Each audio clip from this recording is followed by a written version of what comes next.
Alright, time now is 8:52 a.m. on March 6th.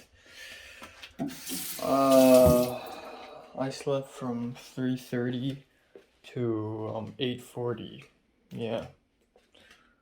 I went to bed a little early actually at 3:10, but yeah, I couldn't fall asleep for a while. Also, my phone just restarted for some fucking reason. What the fuck? Is my phone dying? Why are you doing this? Also, the alarm sound changed. Like, it's not the same, but it's bang dung nung nung nung nung, which I hate.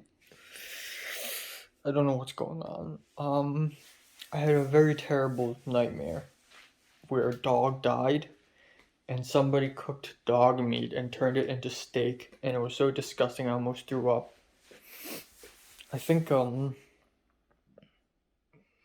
saw Pepper at some point. I saw Pepper and I tried to reconcile with her. I tried to speak to her and she was sort of mad and she ignored me or something.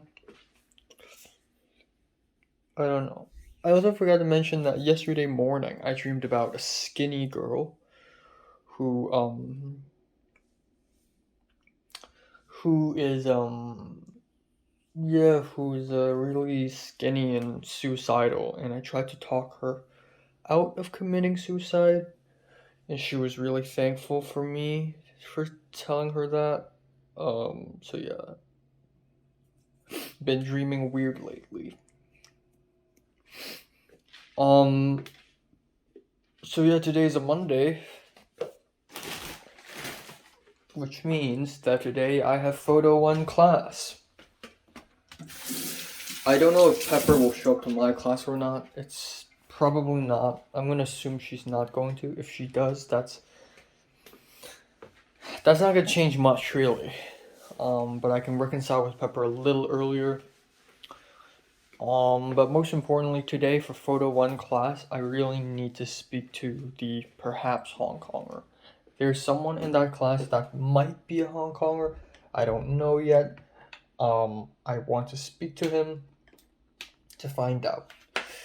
And then, of course, I would like to socialize with the Koreans more if given the chance. And then immediately after Photo 1, I'm going to directly take a Lyft or an Uber to in the middle of bumfuck nowhere in Castaic again. But this time all by myself, probably, because because I'm going to help out in the feature film. So I'm gonna go there all by myself, I guess. Kinda sucks that Pepper's not beside me anymore. And then we'll shoot the feature film, and at some point we'll move closer from Castaic to Burbank, which is good. I looked at the call sheet yesterday, and apparently it goes all the way until 11:45. So holy shit! But even so, even if it ends at 11:45, and and I take a Lyft or an Uber back home, like it's still fine because it's still earlier than my normal sleep time. It's just that I don't have a lot of things that I could do. So yesterday was actually a little productive for me, even though I couldn't finish Babylon. Obviously, it's a 3-hour movie. I only watched the first 1 hour and 20 minutes. For the most part, I did many other things. I filmed 3 videos and edited 3 videos. I edited a college video and uploaded it. I edited Japan vlog for a little bit. I finished the college homework that I needed to finish. Yeah, yesterday was kind of productive for me, and that's pretty cool. But yeah, not much else. Not much else. Today should be the day where interesting starts to begin. If nothing goes wrong, my life should and hopefully start getting a little interesting. So, that's the.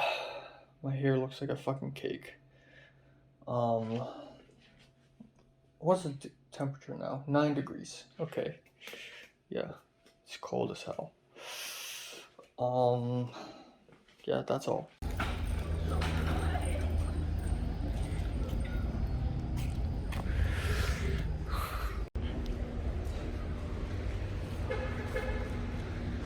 Yep, intriguing indeed. Pretty intriguing. Intriguing class. Alright, just called an Uber. Yeah, I'm gonna quickly fill you in. I'll talk more about it later, but yeah, I met another Hong Konger. He showed up. All according to expectations. Very nice. Good day so far.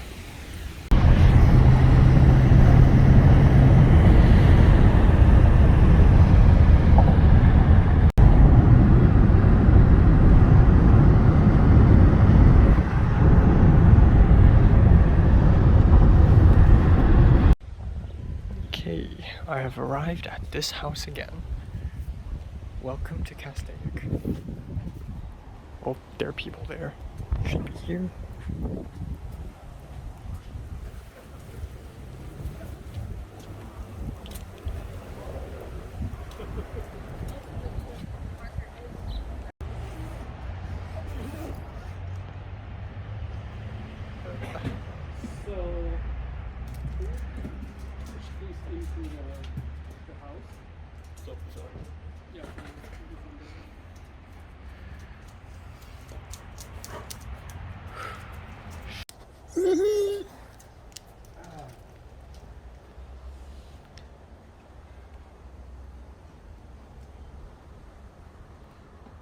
Is 30 minutes away.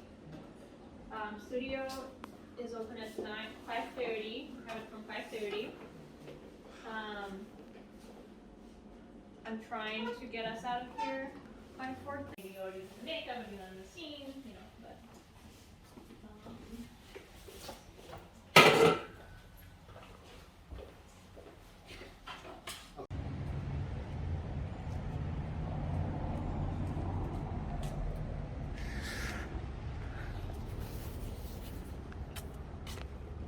Have you ever seen one of these? No, that's not a very legit. Yeah, yes.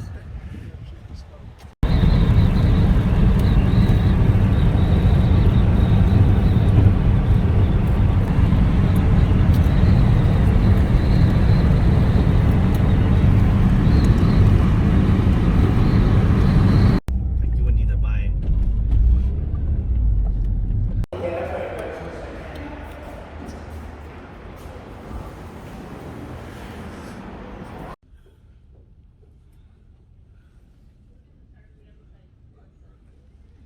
Cool.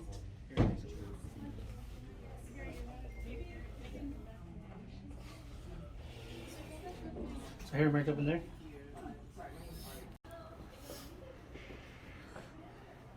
Yeah, this would be good for like camera out there.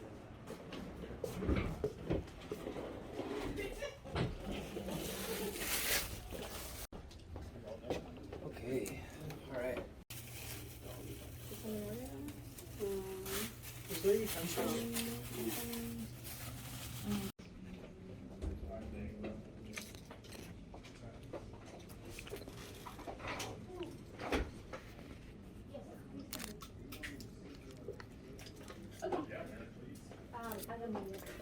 And if you say, well,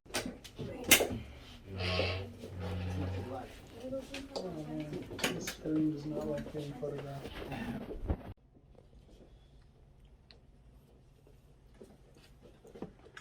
Really must start thinking about the other. we're not seeing my wake, we're seeing it her. She's coming to me, so we're only seeing her, so we might not. Is this the shot we're shooting now? Yes. Okay. Saving. Cardi B an Offset meal.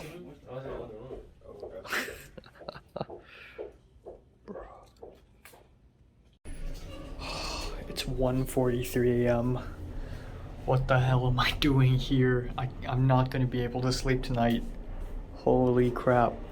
And I got a review to edit. Shit. Alright, it's time to shoot. Let's do it.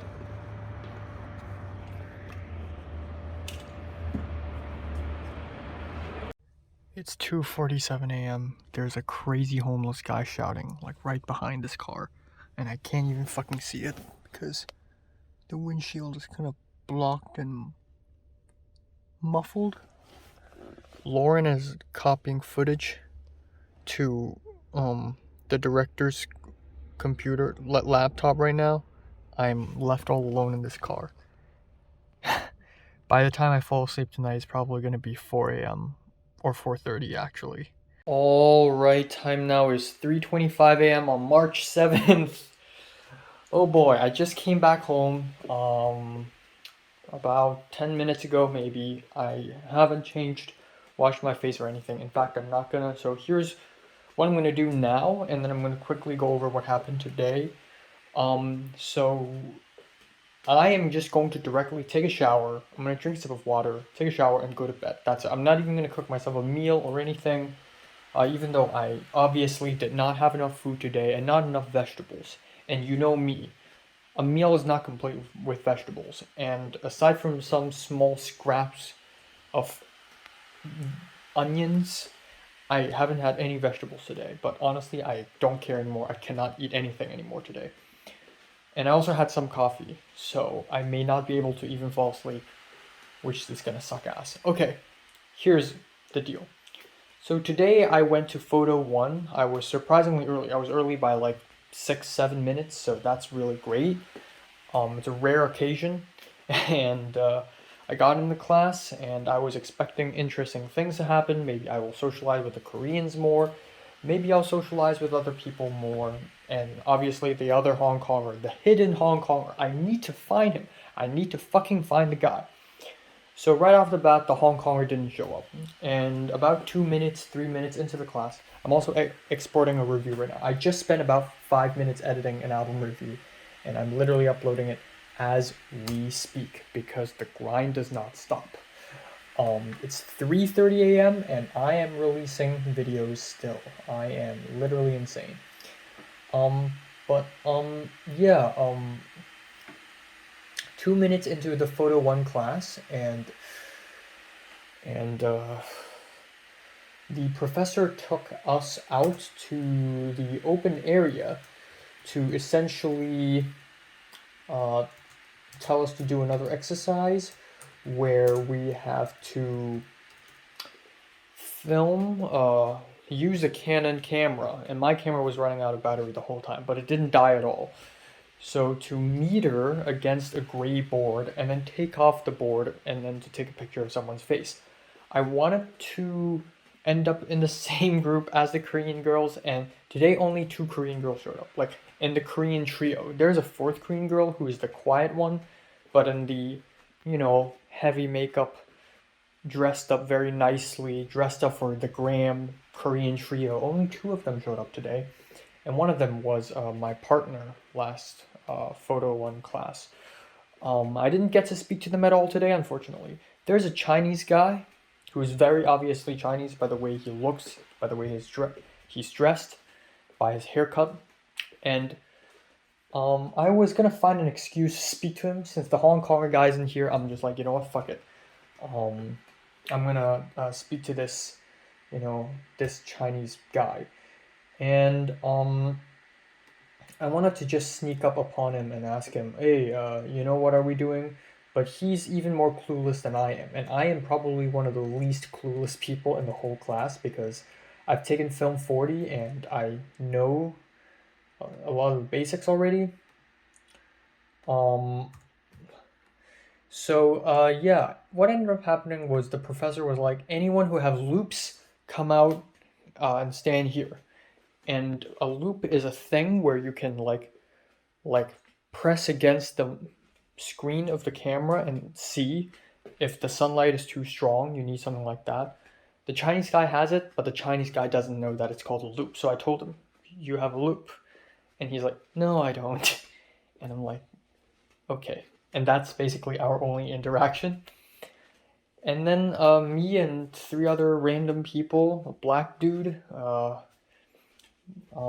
skinny, quiet black dude, trans woman, I guess, another woman did a thing, like did the exercise together. And then around that time I looked from a far distance and oh boy, the hidden Hong Konger is here. And I am like, okay, I gotta speak to him. And then the professor's like, "Oh, you come over to my group." So I'm like, "Oh my god, this is the opportunity." So at one point, I held up the gray board, and the hidden Hong Konger has to take a photo of me, and then he even goes up to me and asks me, "Is this the right photo?" And we spoke in English for a little while, and then I made my move. I was like, "Where are you from?" And he's like, "I'm from Hong Kong. You?" And I'm like, I pretend to be shocked. I mean, I know he's from Hong Kong, but hearing that confirmation is so amazing. I'm like, "Yes, me too." And then the first person to blurt out the Cantonese, it's him. He said, "真," which means real, really. And I'm like, "Yeah." So that's when we turn into Cantonese mode. Just like how the two Korean girls are conversing in Korean, and also that other quieter Korean girl, they spoke in Korean for a brief moment. I spoke to him in Cantonese, and so here is his lore. Here is his story. He apparently came to LA last summer, so only half a year later than me, which is not that young. I thought he's a really, really young person, and by young I don't mean like young by age, but young as in when did you arrive in LA. Turns out he arrived last summer, and I am the first Hong Konger he has encountered in this college, which I'm really surprised by. Like he didn't run into any other Hong Kongers. That's interesting. He was a business major, but he's planning to change his major very soon because it's really boring. You know, Hong Konger mindset. Of course, you pick the major that you don't want to study, but you pick it anyways because it has a future. All right, hold on. There we go. I am uploading my YouTube video as we speak. But yeah, he asked me a couple things like, "Have you gone anywhere fun in the last week?" And I'm like, "No, I stayed at home all the time. I'm like a fucking loner." Of course I didn't say that. But yeah, apparently he doesn't have any Hong Kong friends in West LA, but he does have several friends in San Gabriel, which I think I've been to a couple times for lunch with the church folk. And he said he's been to Six Flags, but he hasn't been to Universal or Disneyland. I have been to Universal, but not Disneyland. That's too far. Yeah, and yeah, so that's pretty interesting. He's 1 year older than me. He's from Kowloon. He's from Huayan Zhonghao secondary school, and yeah, he took the DSE, and apparently his results aren't really great. He's like 17 or 18 or something for best 5 in the DSEs. Hold on, give me one moment. But yeah, we didn't completely stick to each other. We still partnered with other people. So that Chinese guy, he returned to me and started speaking to me in Mandarin. He said, 这个 this like he sees someone Asian and he just cannot help it but to blurt out Mandarin. Like I almost make that mistake sometimes, but I never did actually.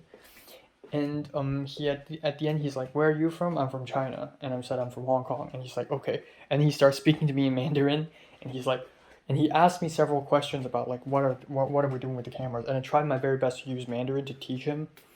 And my Mandarin is fucking awful, but honestly it could have been way worse. And then at some point we had to partner with someone else and take a photo at F8, and I partnered with another Chinese American person with an accent like that. I can safely assume that he isn't a real East Asian. He's more like a Chinese American or something like that, or maybe Korean American. But he's he wears sunglasses and he's always at the sides.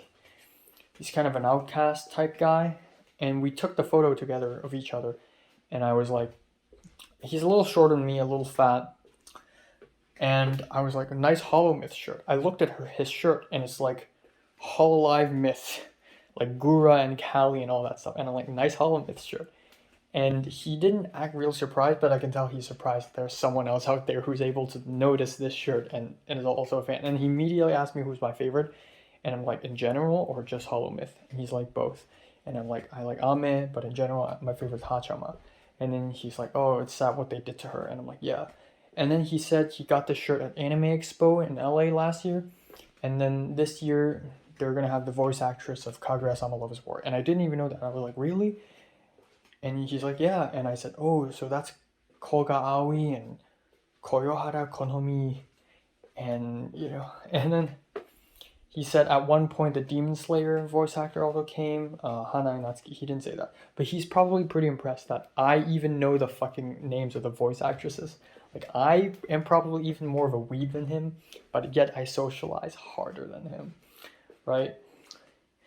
But yeah, that's pretty much it for photo 1. So it's a great success. I met the Hong Konger. I also socialized with a couple other people. I laughed around. Even though I didn't socialize with the Korean girls at all, there are a couple of moments where something funny happens and we laughed and it's just us, you know? Yeah, that's pretty much it. So the next part of the day begins.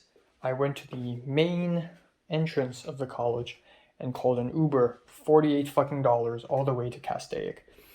And yeah, apparently they will reimburse me, so fine, whatever. So that's what I did. And I waited a long time. The Uber doesn't seem to show up. It showed up at the end, some either Russian, but I highly believe that it's an Israelite guy, in a shitty gray Toyota car, and I sat in it, and that guy was like, "Oh, my son is studying in Glendale College. So is Glendale College better, or is this college better?" And I'm like, I haven't been to Glendale, so I don't know, but this is pretty good. And then it's pure silence on the way to Castaic. And then that's when I charge my phone and all that stuff, and I'm ready for the crazy second half of the day. So it's really good because I've been to this set before. It's the exact same house that I and Pepper went to when we went to the Race to Santa Clarita, which isn't even Santa Clarita. It's actually Castaic. So I went there, I arrived on set, and most of the people are people I don't know. So obviously we have William, the Taiwanese gaffer, the gaffer who inspired Aoba to be a gaffer. We also have Lauren, the DP. That's him. Valeria, the director. The guy who's always with him. Her boyfriend, I assume, who's also the first AD in this situation today. And then everyone else is different. The bald guy, Matt, who was originally the first AD, slash scripty, he's gone. And then the original Boom Up slash sound mixer, he's gone. There's a new makeup artist who is apparently a Japanese woman in her early 30s, I assume. And there are a couple of new actresses that I've seen. This Korean American woman, also in her late 20s probably. And you know what? That Japanese woman probably in her late 20s too. And yeah, and then this black guy who's kind of tall, and his name is Josu. Apparently that is the weird guy that Aoba was talking about. And he's like, "Hi, oh, you studying in the same college? Me too." And then we started talking, and he's actually not weird. He's a little shy, a little quiet, but he's totally fine and chill. And we talked about, what classes are you taking, whatever. And it's a good thing that it's the same house, because I'm familiar with this set. Like, I'm not shook or anything. I'm not shocked or anything. I just put down my bags at the side, and Valerie, the director, immediately gave me the board with the papers on top, and there's a squashed fly on it, and she immediately wiped it off with her own fingers. So I just started script supervising. I don't even have the script. I don't know what's gonna be shot. I just started writing the scene numbers, and there is this. I later found out she's from Switzerland, and she's the first Swiss I've ever met in my life. But this European girl, whose name is. She has a bit of an Italian accent, but she's not Italian. Her name is not Italian. Not French either. I don't know what's going on. Turns out she's from Switzerland. How would I expect that? How would I even see that coming?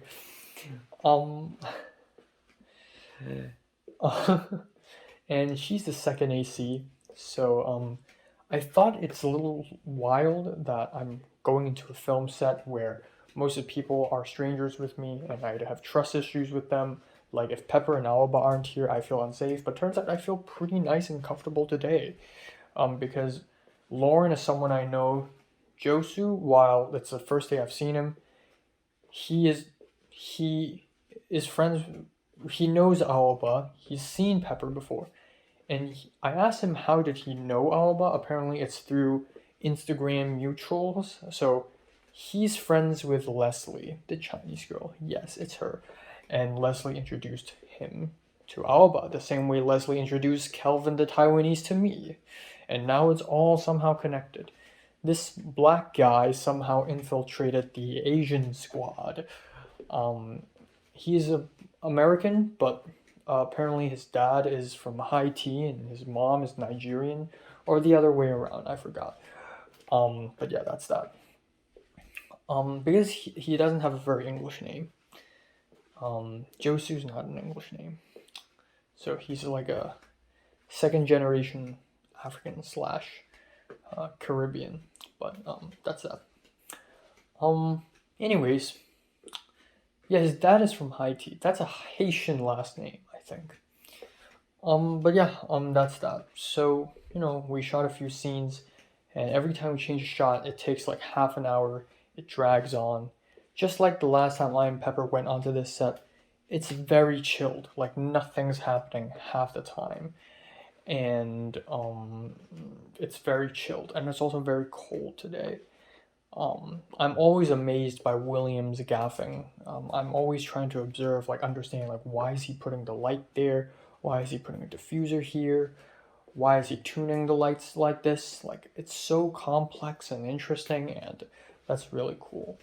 But yeah, I mainly spoke to Lauren and Josu, pretty much, I spoke to Lauren about film classes and, how I'm in Film 33, and we spoke a little bit about cameras.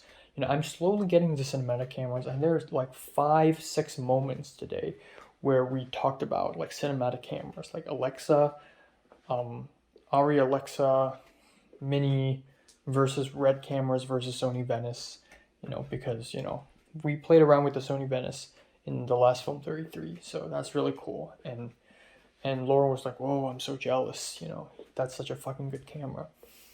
So yeah, we filmed several shots, and we are of course running against time. And then we went inside the house and filmed a couple shots.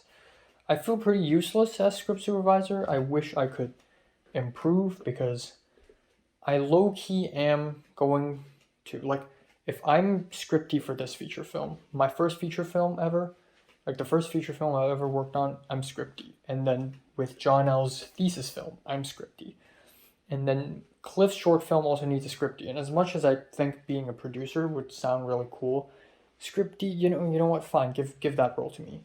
Slowly but surely, scripty will become my destiny. So I want to at least be the most epic, amazing scripty ever. And I'm collecting, like, knowledge. A little bit later, the Swiss woman told me that she's been scripty like hundreds of times or something.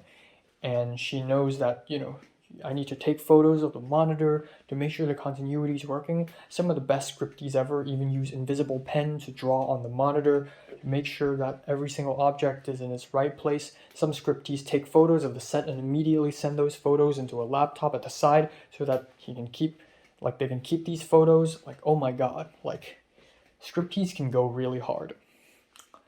But yeah, that's pretty much it. And this black guy, Josu, he is sort of new to film. He's never taken a film production class. He's only taken film 1 with the bald guy professor. So that's pretty interesting. Yeah. Oh, also, even though the hidden Hong Konger was a business major, he's actually taking film 2 right freaking now, which is extremely interesting because he's in the same class with Crystal, the Chinese woman with the orange hair. And then, speak of the devil, she showed up. Crystal showed up. And I asked the hidden Hong Konger, "Do you know her?" And the hidden Hong Konger is like, "I have no idea who she is." So that's hilarious because they're taking the same professor. And it's really promising because the hidden Hong Kong was like, "Oh, in the future we can, hang out, have lunch together, whatever." You know, maybe I'll bring you to San Gabriel. And at one point, he even asked me, "Do you smoke weed?" Because we smelled weed, and I'm like, "Oh yeah, where I live nearby, you know, it's just nothing but weed." And he's like, "Have you smoked before?" And I'm like, "No." It's that question again. Do you smoke weed? It's always that fucking question. But I was honest. Oh, at least I've tried an edible. And he's like, "Oh, edible. I haven't tried it." So hey, at least I got some street cred now. You know, I'm not just some skinny, scaredy, teensy, peeny guy. I've tried weed once, and I vaped twice. That is traits of a psycho. Yes, truly. Wow, explosions. Anyways, back to the film set. I was so hungry. I was starving so hard on the Uber, and then on the set I was starving. So I had a Starbucks sandwich. I had some coffee, half a cup of pure black coffee, except I poured 2 packs of white sugar in it, and it just tastes extremely sweet for no reason, and it's terrible. Um, and then I had a pack of potato chips, small pack, and then I had fruit gummies, and that's basically my lunch. And then yeah, we filmed at a house, and then at around 5 p.m. we basically moved. So there's another boom operator. He's a very I hate to say this, but obese Filipino American guy. He drove a car, and he's kind of a little nasty maybe. While driving the car, I sat shotgun, and he has all the sound equipment at the back of his car, like trays, like plastic trays of sound equipment, lav mics, shotgun mics, all that stuff, mic stands, boom poles, whatever. And he said he's been doing this a lot. He's still new to this because he's been doing sound stuff for other stuff like events and live shows. So he's kind of new to film still, but he's really good at sound. He's like a dedicated sound guy. And he eats Cheetos while driving at the same time on the highways, while we drive from Castaic to Encino, which is a place I've never been to before. In fact, that entire area is some place that I've never been to before. So yeah, it's like literally in the middle of bumfuck nowhere, some town, some real deep state Californian town. And we ended up in some inconspicuous side building, and on the 5th floor, some inconspicuous office in the middle of nowhere. And it's a really cool office because it's actually a bunch of tiny, teeny film sets.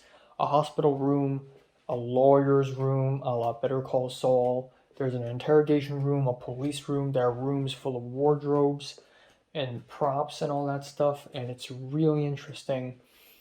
Some film people are leaving that set, and then now we're moving in with. I was helping the Filipino American guy like pull this cart full of equipment like mics and dead cats and whatever, like whole sound mixer with multiple channels going up and down as we speak.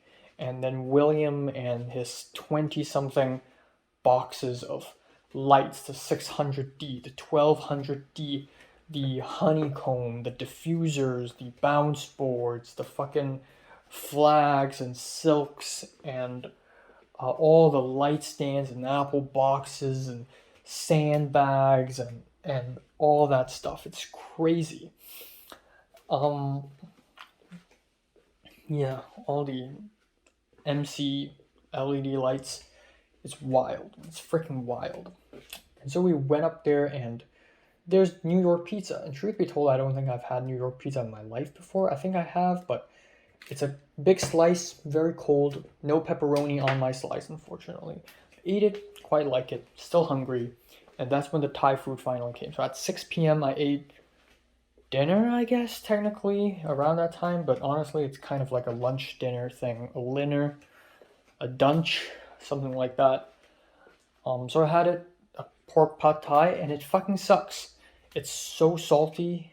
The whole box doesn't have much vegetables, not a lot of pork either. Too much lemon juice.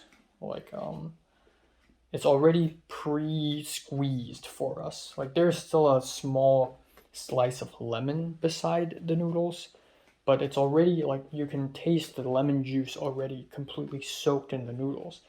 So it was not very good. It was very similar to regular Chinese fried noodles, but worse.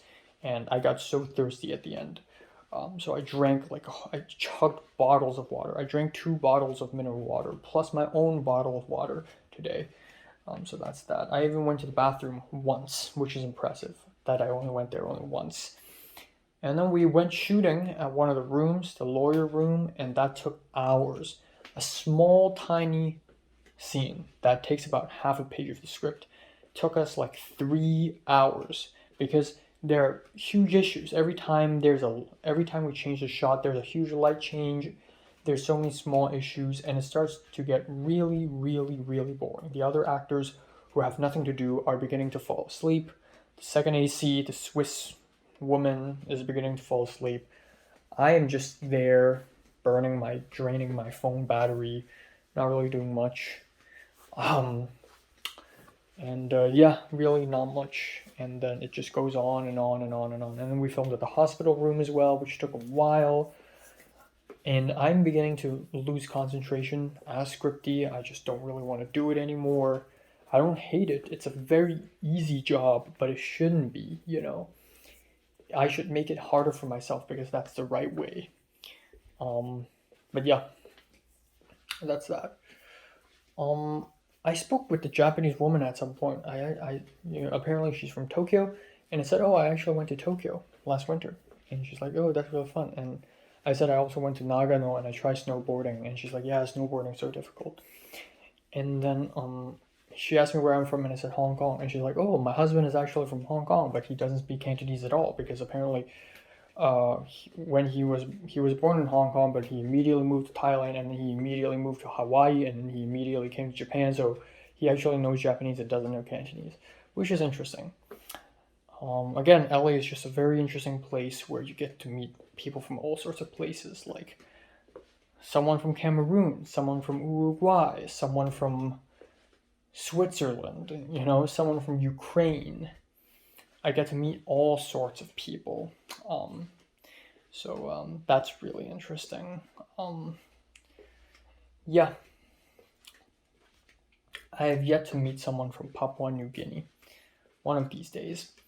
But essentially there's that. We spent a lot of time chatting at the end, chatting and looking at the phone, because every single shot just takes so damn long. And Valeria's boyfriend, Philip, he's getting impatient a lot of times. He's the first AD now. Like, at first I thought there isn't even a freaking first AD. Like, the whole set is just moving by its own without anyone commanding it.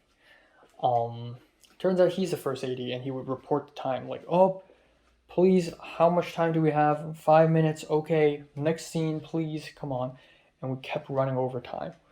We keep losing schedule, and then at the end, what originally should be 11:30 p.m., the end of the shoot, ended up being like 2 a.m.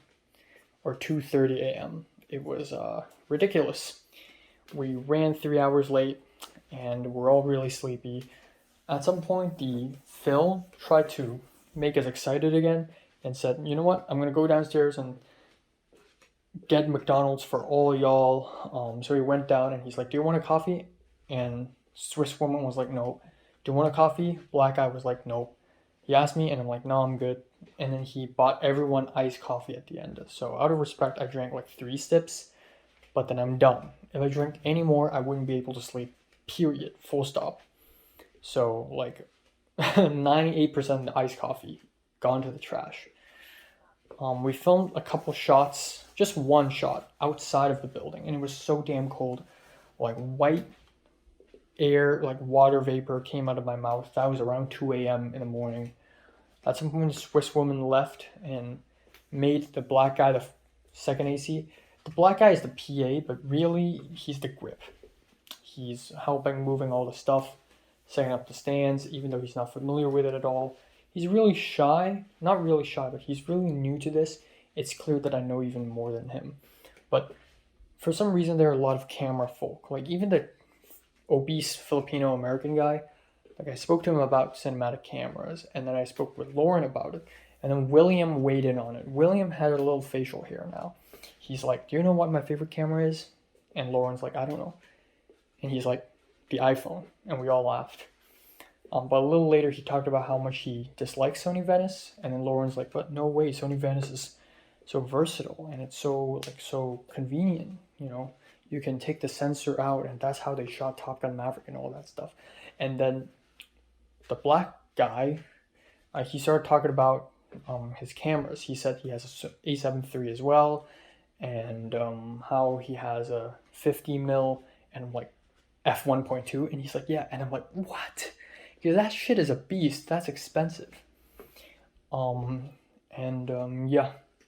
So today really rejuvenated, despite being really tiring and long day, it really rejuvenated my interest in filmmaking because there's so much stuff about gaffing, so much about cinematic cameras and lenses, so much about script supervising that I still don't know about, that I still want to master. And also like second AC, like the scene numbers, and all that stuff. So yeah, that's pretty cool. But yeah, and we finished the day off. Lauren's gonna drive me home because he lives nearby in his super fast, awesome McLaren car. But right before he left, he's like, "Oh yeah, I gotta give the footage to Valeria, the director." And I said, "Well, you can do it on Wednesday." And he's like, "Yeah, but I'm gonna ask her anyways."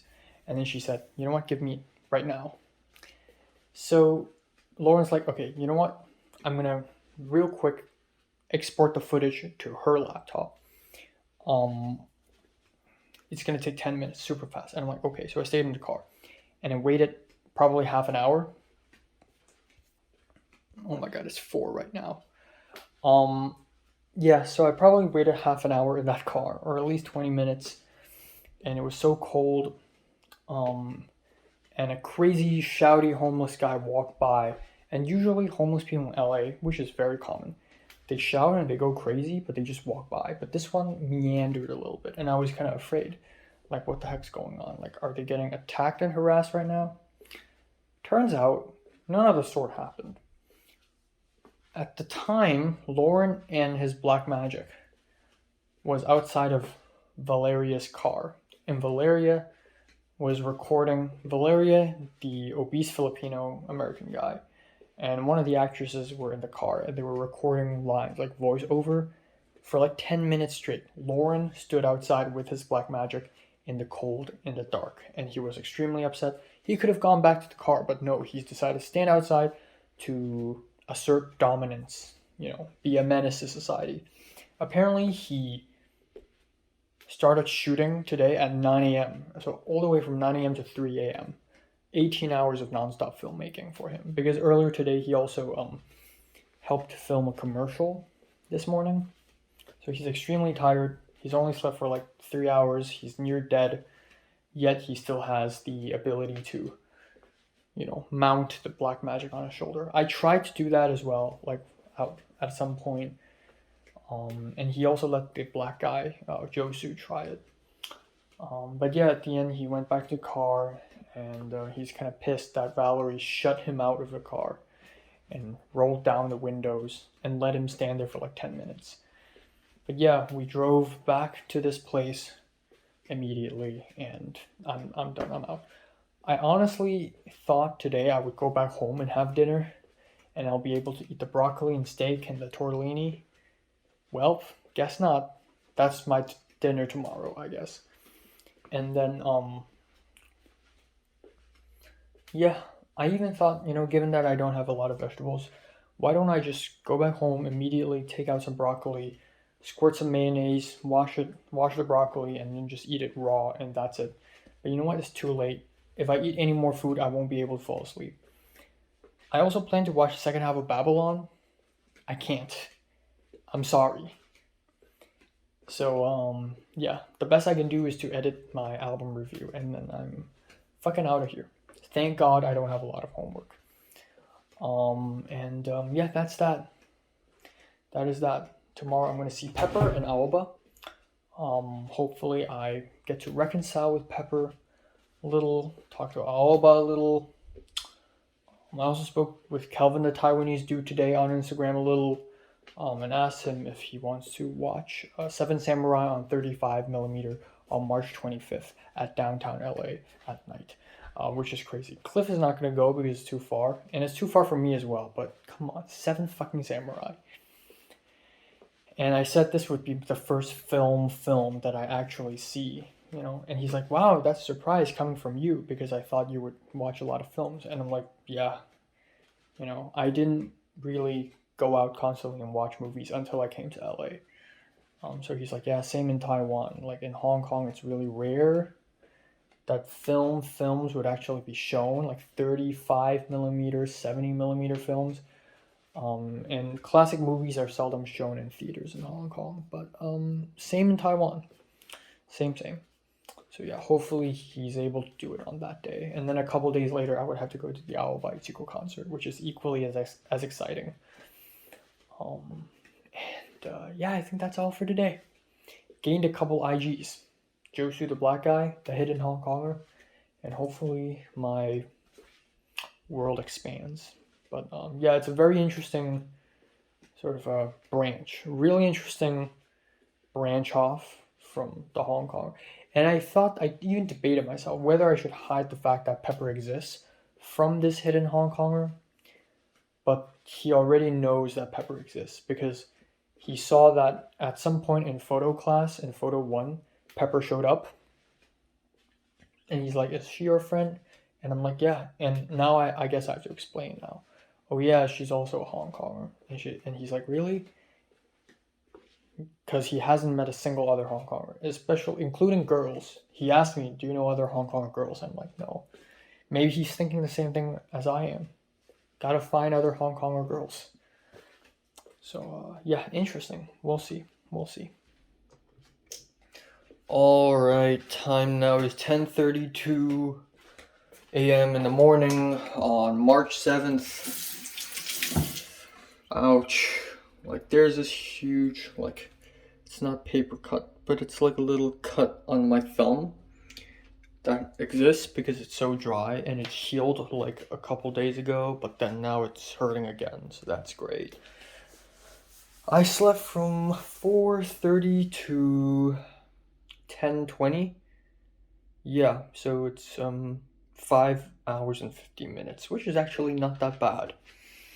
I'm glad I'm able to immediately fall asleep, and my sleep was basically uninterrupted.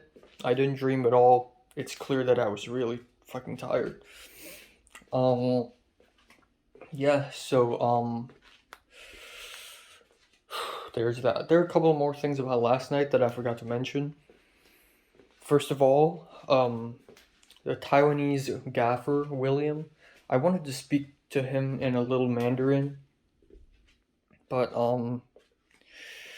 I didn't get the chance for the whole day, and my Mandarin sucks. So it's at the very, very, very end of the day when he's saying goodbye to us. I said 星期三见, which means, you know, see you on Wednesday. So he's like, and then he immediately said, 好,星期三见, you know. Like he just doesn't really give a shit anymore. And he doesn't continue with the Mandarin anymore. And he doesn't seem like a very quiet guy today on set either. Like he speaks a lot, and he just seems fed up and tired with the shit. And then another thing is I and Lauren actually had a pretty interesting conversation about like Hong Kong culture and Japanese culture while in the car when he drove me back home. I told him that you know, I actually made a short film before I went back to LA at Hong Kong. And he's like, "Oh, that's interesting. Send it to me, you know, after you finish editing it." And then he asked me what's the most shocking thing about Hong Kong culture that Americans would find shocking. And I had to think for a while. And it's a pretty difficult question because, you know, if I go to Japan, or maybe if I go to South Korea, and it would be easy for me to find shocking things, you know, but as a Hong Konger, and as someone who always thinks about this kind of stuff, it's difficult now because it's not as binary as that. And so I said, oh, the fact that Hong Kongers are actually pretty rude, and they swear all the time, and Lauren's like, oh, interesting. So Hong Kong's kind of like New York then. And Lauren said he and Pepper also talked about this at some point, and Pepper said a similar thing. So that's pretty interesting. And yeah. Lauren said he's from Connecticut, but he visited New York a couple times, I guess. And then he asked me when did I come to LA, and I said January of last year, and he's like, wow, really? Your English is so fucking good. And I'm like, wow, yeah, everyone says that. And he's like, yeah, your English is like native. And he asked me when did I start learning English, and I said, well, since I was a baby. And he's like, oh, so that's why. But it's a pretty good explanation.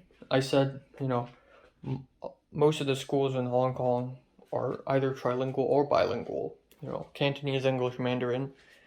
And for Pepper, he's really good at Mandarin, not so good at English. And I am really good at English, not so good at Mandarin. So that sort of is a thing. And then Lauren said, well, yeah, even for Pepper, her English is really good. And I'm like, yeah, I'd say that's the level of English of people in my generation in general. So yeah, that's that. And then I said, there are so many things that are like almost opposites between Hong Kong culture and Japanese culture. So yeah, that's interesting. Yeah, and also apparently Lauren is engaged. Like his wife is Japanese, or his fiance is Japanese, and he's engaged apparently. And it's not a joke when he said he needs to pick his fiance up from the airport. So that's pretty interesting, I guess. And then there's me, who hasn't even held a woman's hand. I mean, I've held a woman's hand before, but it's just like not in a romantic way, you know. But I'm feeling, yeah, I feel like it's coming. It's coming in 2023. I know it's coming. Okay. I just feel like with how much I'm improving socially, like I'm gonna really, like, I hate sounding optimistic, but 2023 could be a pretty good year for me. Could be, you know, judging by my trajectory. Because I came so close last year. I feel like I came really close last year. I've never been this close before. So that's that. So yeah, right now, I'm actually not gonna do any exercises. I have a little stomach ache right now. Yeah, so I'm going to, you know. But after that, I need to finish watching Babylon, or at least a chunk of it, and then I have 3 videos, 3 reviews to film, and then I have Photo 2 class. I'm going to be seeing Alba and Pepper and Potter again. Hopefully, Antonio, aka Rigatoni, will show up. And then after that, I'll go to Nijia Market quickly, and then that's pretty much it for today. Yeah, not much else. Hopefully I and Pepper can, you know, reconcile a little bit, you know. At least we can stay being friends, you know. It doesn't have to be this, you know, cold-blooded. Fucking sick, and I stop your ass out on a fucking cliff. You know what I'm saying, man? You can't play with one bit. Hold up. Like, I didn't want to take this.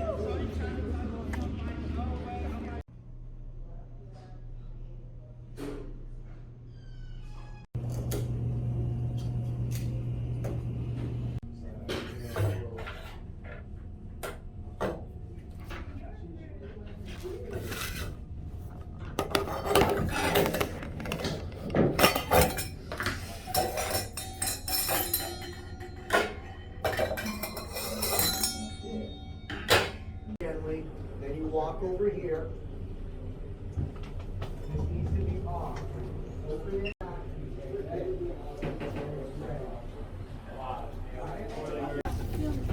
You don't know where your film is? You put that up on top. Don't get that. That's gonna get dirty. Basula. Ciao. Arrivederci. Ciao. How do you say goodbye? You're trying to. Thank you. No, you don't. No. No. No. In Hong Kong, right? Hi and bye.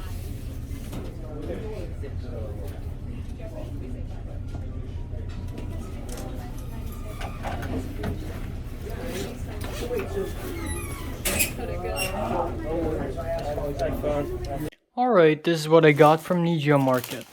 Never had this before, but first time for everything. This is Bankarayaki.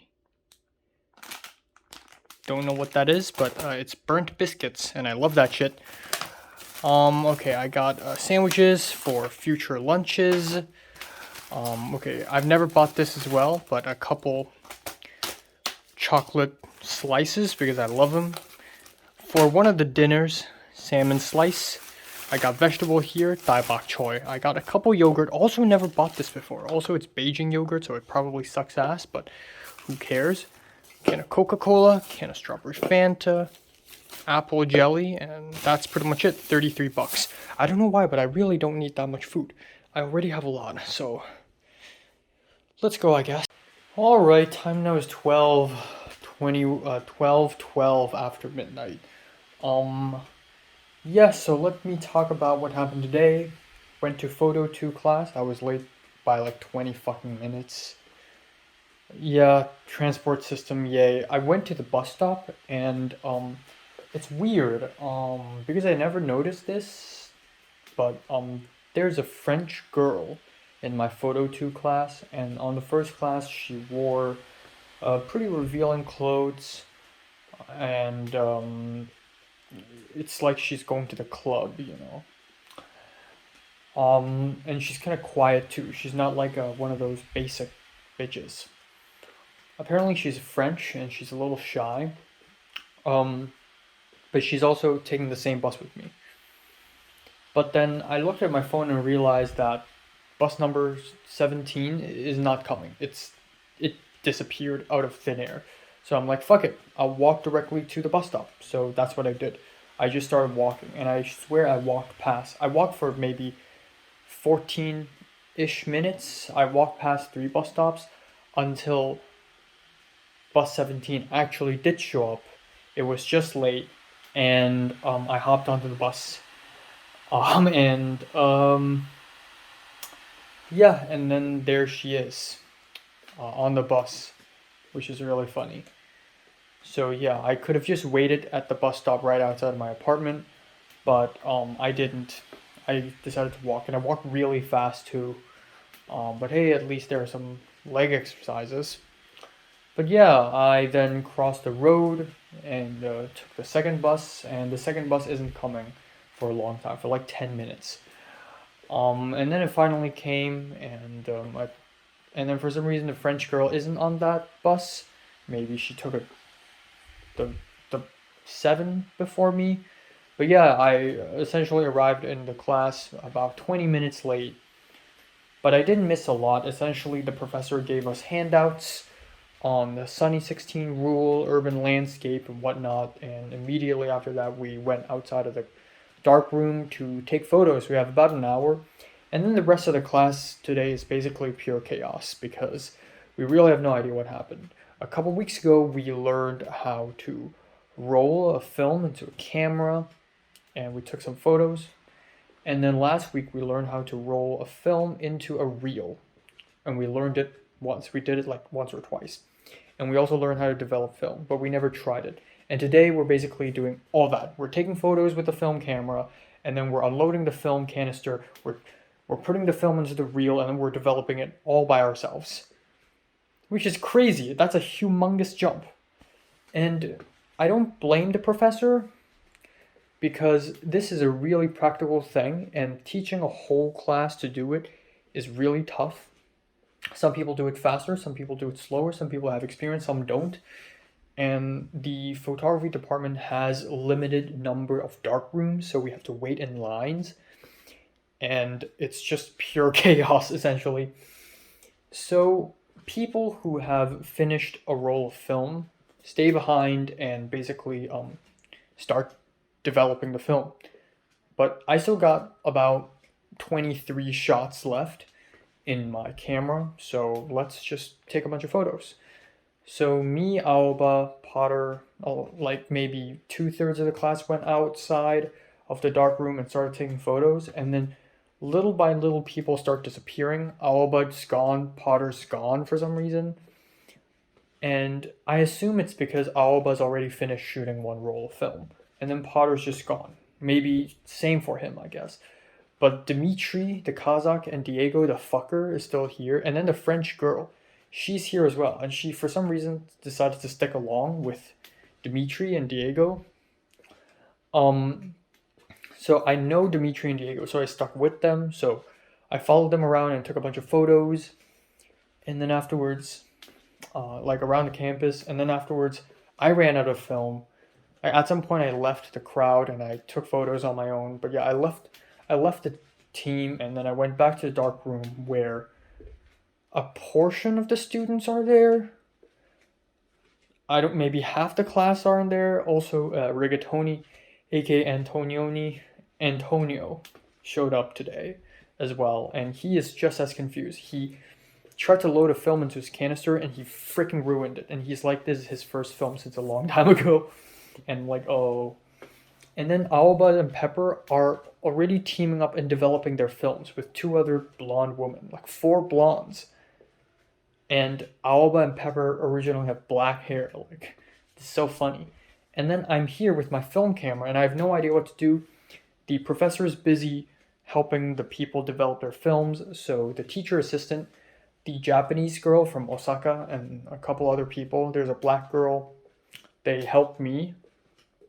So me and a couple other people. This Latino guy with long hair and facial hair, who's apparently pretty experienced with photography, and this friend of his, this really short Latina girl. We were waiting outside the dark room, and she's really confused what to do. I'm really confused, and I'm afraid to open the back door. But apparently the camera automatically rewound the film, like rolled back the film for me, so it's fine. So now I got the film, and I had a tank and some reels inside, and I'm ready to go into the dark room. And it's not the dark room that we all meet up at, it's the dark room. It's just one person spot. It's pure black, pure darkness, and it's no one but myself, and I have to do it all by myself.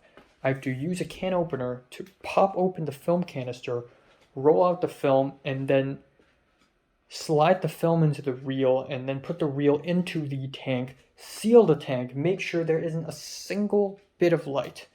There is not a single bit of light entering the tank. And then that's it. And I also need to grab a pair of scissors and cut the tail end of the film, and then at the very, very end of the film I have to cut apart as well. So, grabbing a pair of scissors and cutting things in pure darkness is already really tough. To do that, to film, beside other things like can openers and whatnot, is extremely tough. And I'm honestly kind of impressed that I'm able to pull it off all by myself. But I actually fucked up, because the film, while I was actually miraculously able to pop the film out of the canister and roll the film into the reel, it wasn't rolled properly. It wasn't rolled properly at all. It was sort of like, it skipped some lines. The reel is a giant metallic spiral, and I have to follow along the lines, but I can't see shit. So I was just touching and feeling it, but then I can't touch too much, because my fingerprints would get onto the film if I touch the film plane, and it's going to fuck up everything. So yeah, at the end I didn't properly roll it, and I messed up. And I wouldn't even know it's messed up until I develop it, because I can't open the lid of the tank, because then light will come in and ruin my entire film. So yeah, it's kind of crazy. So me with my tank, I went out and to the back of the photography place. There are the development rooms where we have a bunch of plastic beakers. There's a whole plastic container of developing fluid and some measuring cylinders and whatnot. And I and the other 2 Latino duos, and also at some point Dimitri and then Potter showed up later, stood outside of those rooms for like half an hour. We just couldn't do anything. We're just waiting. And Pepper and Alba and some others are already developing their films. Pepper seems to be knowing what she's doing. So yeah. At some point I said hi to Pepper. I waved my hand and she waved back. She's probably a little confused, like what the fuck? He's greeting me after his cold, silent treatment in the last 2 weeks. Yeah, but I never got the chance to actually speak to her today, like at all. There was one moment when, like a little bit later, when Alba has finished the entire fucking process and she laid out her film roll and it looks quite nice. And she's like, "Oh, it's like black and white is like flipped, it's reversed." And I'm like, "Yeah, it's called a negative, so it's like flipped." And then Pepper's like, "Oh, there's a positive too." And that's the only indirect response thingy that Pepper did to me. Other times Pepper just ignored me. Doesn't even make eye contact with me. Like Potter would need help and Pepper would help out, and I would just be standing at the side like, okay. Like normally, like if this was last semester, Pepper would at least say something like, "Oh, Enoch, help out. Come on, tell Potter." But I'm basically completely invisible at this point. But yeah, the process is so complicated. We had to fix, so I and those two Latinos, the Latino boy with the long hair, the guy with the long hair, and then a small Latina girl, right? We were in the development room and it's so complicated. I have a double tank, so it's a tank but twice the size of a normal one. So instead of putting 9 ounces of water and 1 ounce of developing fluid, I have to add 18 ounces of water, 2 ounces of developing fluid. First, I need to get some cool water, and to make it cool down, I need to put a bottle of ice in it. Make sure it's 68 Fahrenheit or 20 degrees Celsius. Soak the film with that water for 5 minutes. And then after that, developer fluid for 7 minutes. And I agitate it by doing a very swervy number 8 or infinity sign hand gesture. And then for 30 seconds. And then for following 30-second intervals, I need to agitate it for 10 seconds. And then I rinse it with water of any temperature for about 30 seconds. And then I add the fixed solution, which is a little brownish solution, and agitate it for 5 minutes. And then I stop it. I rinse it with water again. And then there's this whole process where I have to take the film out of the canister. And then I will soak it in this hyper clear solution for 3 minutes, and then I put it in running cold water for 10 minutes, and then I put it in the photo flow fluid for 5 minutes, I think. Yeah, it's so complicated, and the entire process probably took me about a whole hour just to figure things out. The Latina girl and the Latino boy, they were so like pissed, and they got really impatient. And the Latino boy was even being sarcastic about it. Like, well, fuck it. I'm just going to mix whatever in it. And I don't care about the temperature. I'll just fucking do it. Like, it's silly. It's goofy. And I am the one being serious. This is my first roll of film. And I was really like, I had a timer in my phone and everything. I really measured everything right. I tried my very best. And at some point, I was like, things are spilling. And I was like, oh my God. And this Latino boy laughed at me saying, oh my God. He sounds like my grandma. My grandma says this kind of stuff too. And in my head, I'm just thinking, I'm not American. Don't laugh at me. So yeah, that's that. But it's fine, He helped me wipe the film. After rinsing it, we wipe the film a couple times with the tissue paper, and then we hang the film in the drying cabinet. It's like a giant oven, And then so I got my film out, and wow, it sucked ass. There are a lot of patches in the film where it's just a cloudy murk of gray. And apparently it's because I didn't properly roll the film into the reel, obviously. And the first few frames are completely black, meaning that, sunlight. Because I accidentally not even accidentally, I opened the back door for like 3 seconds. But I'm glad some of the best shots I got are still in the roll. But yeah, Apparently Dimitri also had the same problem with me, except his murky spots aren't as murky. And then there are a couple of students whose film is basically completely blank. Like there's nothing in it. I feel so bad for them, right? At least I had something in it. But yeah, Pepper's film looks fine. Alba's film looks fine. Mine was a kind of... And then we had to cut up the film, slide into a plastic folder, and then keep it. So yeah, that's basically it for today. And Alba and Pepper finished everything early, so they left together. And then an hour later, I and Potter left. I waited for Potter around.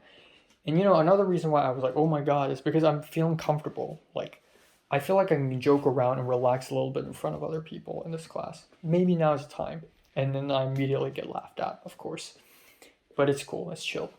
And then I left with Potter. We took a bus number 7 together, and I wanted to speak to him about Pepper because I haven't gotten the chance to do that since January. But 80% of our conversation today is basically Potter telling me that the tomboy that he was interested in, apparently I've already seen her today, and it's the girl with the curly hair. And I'm like, she's tomboyish? No way.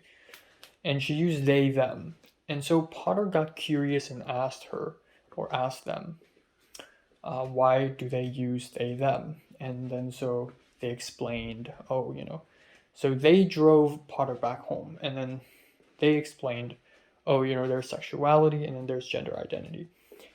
And then Potter also asked a similar question to this lesbian girl, Lily, who's also in my photo 2 class. Why do you use they and she? And she explained, because, it's my gender identity, I'm not completely a woman. And Potter told me that he's actually beginning to question his gender identity. In fact, he's been questioning it ever since he broke up with his first girlfriend in year 1. That he begins to think, maybe I'm not completely a man. So he told me that right now in his head, there's a scale. There's man, there's woman, and there's a middle. He is between man and middle, so maybe 1/4 of the way. Potter also talked about his perhaps Buddhist beliefs a little bit, on how he thinks that we should all cut off our desires as much as possible. And he has been thinking that maybe he is, and before he could even finish the sentence, I was like, asexual? And he's like, that's exactly what I was going to say. And yeah, that's pretty interesting. He's still questioning it, because lately he didn't have a lot of romantic attractions with people, and actually, like his 3 girlfriends or 2 girlfriends back in university wasn't really that much of a loving relationship. He decided to break up with his first girlfriend. It was his choice.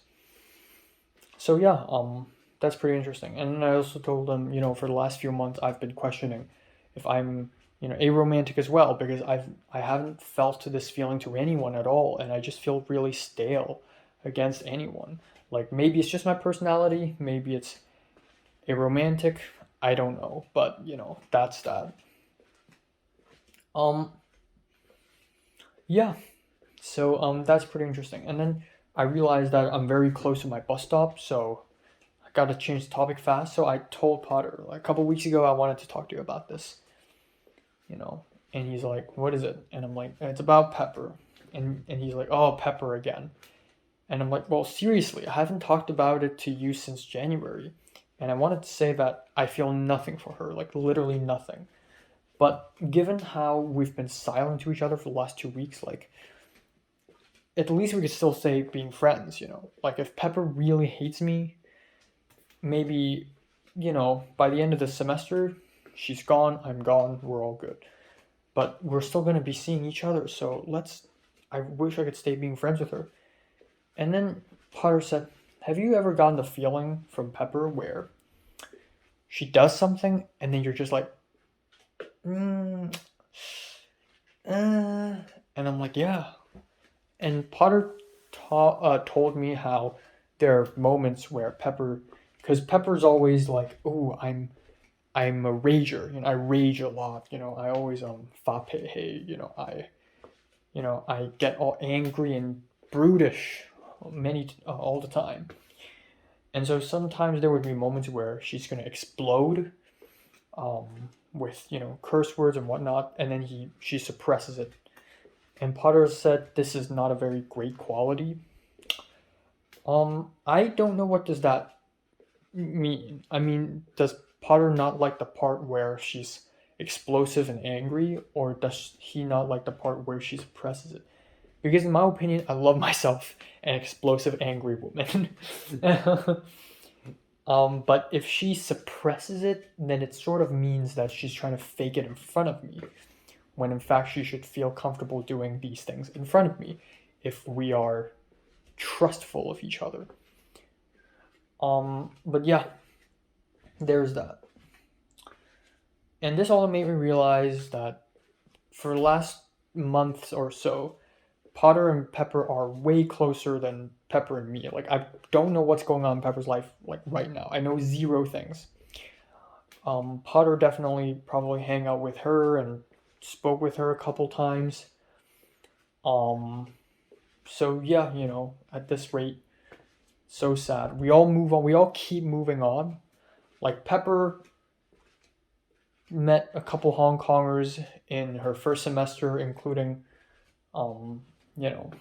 that guy who I met once. And then moved on, and then there was me, and then we hung out a little bit, and then we moved on, and she found out about JT and Potter, and then she moved on with them, and she hang out with them now and abandoned me.